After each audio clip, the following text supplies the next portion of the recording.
ভিতরে লাইন টানলো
বলছি কিভাবে আগুন লেগেছে?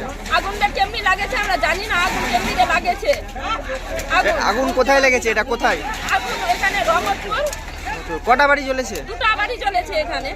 বলছি কিভাবে আগুন লাগলো জানতে পারছেন? দুটো বাড়ি জ্বলেছে, আর কেমনি আগুন লাগেছে আমরা জানি না, আগুন কেমনি লাগেছে। দমকল এসেছে? হ্যাঁ দমকল এসেছে, দুটো দমকল এসেছে। আগুন নিয়ন্ত্রণে এসেছে? আগুন নিয়ন্ত্রণে এসেছে? হ্যাঁ আগুন নিয়ন্ত্রণে এসেছে। মেলায় কিছু ওদের ঘর বাড়ি সব ধান চাল সব শেষ, ধান চাল শেষ, সব গরু বকরিও শেষ, ভিতরকার সমস্ত শেষ। একবারে ঘরের ভিতরের জিনিস, ঘরের ভিতরের কিছু জিনিস হয়নি। নিজের জানটা নিয়ে বাঁচাইছে, বাচ্চা কাচ্চা নিয়ে নিজের জানটা নিয়ে বাইর হয়েছে। সরকার সাহায্য দিবে। আপনার নাম? আমার নাম ফুলটুনি বিবি। বাড়ি রহমতপুর। রহমতপুরে একটা হরিশ্চন্দ্রপুর থানা রহমতপুরে একটা আগুনের আমরা খবর পাই। তো এই জায়গাটা আমাদের তুলসিয়াটা ফায়ার ব্রিগেড এবং চাঁচল ফায়ার ব্রিগেডের মাঝামাঝি, তাই আমাদের চাঁচল থেকেও গাড়ি আসে, হরিশ্চন্দ্রপুর ফায়ার স্টেশন থেকেও গাড়ি আসে।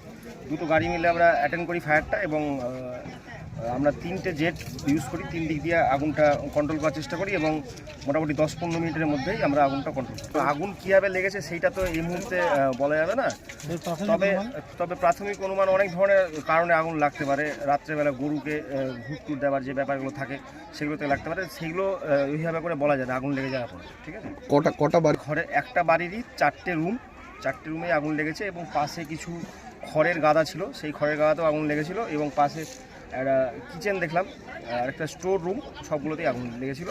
আংশিক ক্ষতিগ্রস্ত হয়েছে, সম্পূর্ণ ক্ষতিগ্রস্ত হয়নি। আমার নাম Tirthankar Das, sub officer, Chanchal fire brigade.